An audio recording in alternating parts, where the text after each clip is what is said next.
Johnny, we heard that you want to join our crew. Now, if you want to be a part of the Eastside Dexy's Midnight Runners crew, you're going to have to play by our rules. Spell them out, Tommy Two-Tone. All right, rule number 1, we're brothers for life. We ride together, we die together. Yeah, we got your back, you got ours. That's for true. Rule number 2, respect every lady you meet. Yeah, I mean, everyone you meet is someone's mother or sister or daughter or aunt or teacher or police officer or CEO. I mean, anything a young lady wants to be in today's modern world, even though there are still issues of income inequality. Okay, all right, no, look, we get it, all right? It's a very exciting and complex time for gender equality in America, all right? We get it. All right, rule number 3, always maintain a posture of understanding with your fellow brothers in the crew. Like, for example, if you find out that one of your brothers happens to be, let's say, a werewolf, then maybe, I don't know, you should keep an open mind and not jump to conclusions. Wait, what'd you say, Larry? Nothing. I'm just saying, like, a lot of us like to go on late, midnight strolls during a full moon, and maybe we get attacked by an unknown animal that turns out to be a werewolf, and then we turn into a werewolf. And I'm just saying that if that happened, when the brother came out and told everybody about it, that, his fellow crew members should keep an open mind about it, all right? I'm just saying if that happened. Just saying, if. Are you telling us that you're a werewolf? No, what would make you think that? I don't know. Keep spelling out the rules, Tommy Two-Tone. All right, rule number 4 is you have to maintain an AB average to stay in the crew. There are no slackers in the DMRC. Yeah, you gotta stay in school to stay in the cool of the good graces of our crew. Right. Rule number 5. Rule number 5 is if it's a full moon, we don't hang out because dangerous things can happen during a full moon, and we should not be held responsible for what or who we eat. Well, are you sure you're not a werewolf? You just said if it's a full moon that No, that's not what I was trying to say is that Del Toro's Tacos on 7th Street holds a burrito eating contest every full moon. The main takeaway from all of this is that we have some strict rules, and I'm not a werewolf. That's the main thing to take out. Sorry, I thought I saw a cat over there. So, all this. Okay, rule number 5 is, on Wednesdays, we wear pink.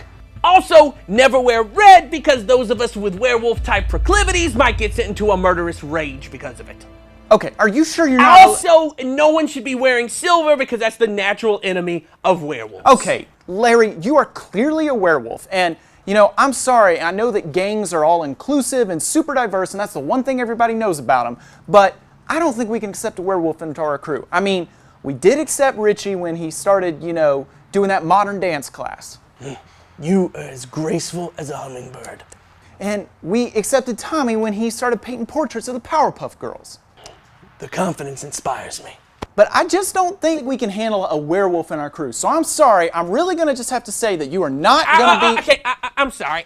I wasn't really paying attention because I was over there eating the recruits. So I'm going to have to be on the run now. So I'll see you later, fellas. I was as graceful as a hummingbird, wasn't I? Most deaf.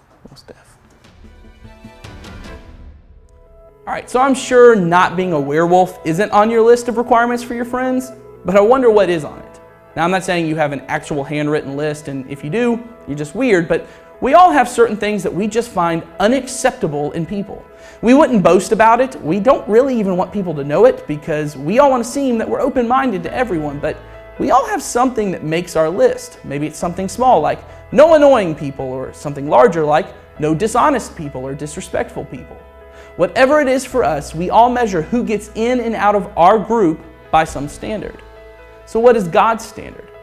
Today, as we're continuing in our series where we're learning new rules for relationships, we're learning not to treat people as they treat us, but to treat others like God treats us. It's important for us to figure out, how does God accept? Who fits in God's group and who is on the outside? Well, this may shock you, or it may not, but the answer is everyone. Everyone fits in.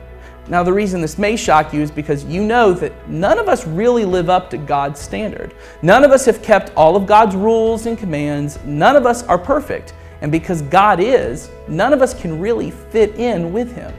But because God is so loving, He chooses to say, I accept you whether or not you live up to my standard.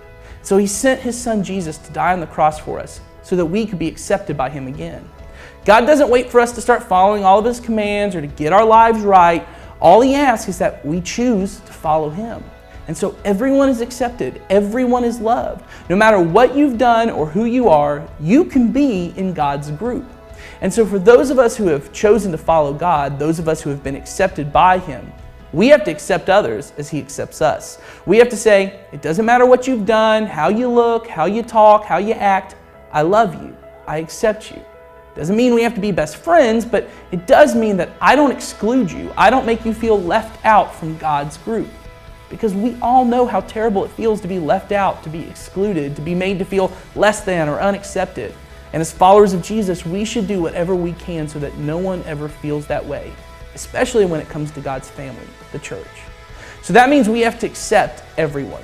Even if they do things that annoy us or even if they've hurt us in the past, we have to let everyone know you are accepted. You can be included in God's family. You can have the chance to experience the love of God. We have to accept others as God has accepted us because no matter how many bad things you or I have done, God has accepted us and given us love unconditionally. So we need to do the same. So talk about how you're doing at accepting others as God accepts you, and then we'll move on.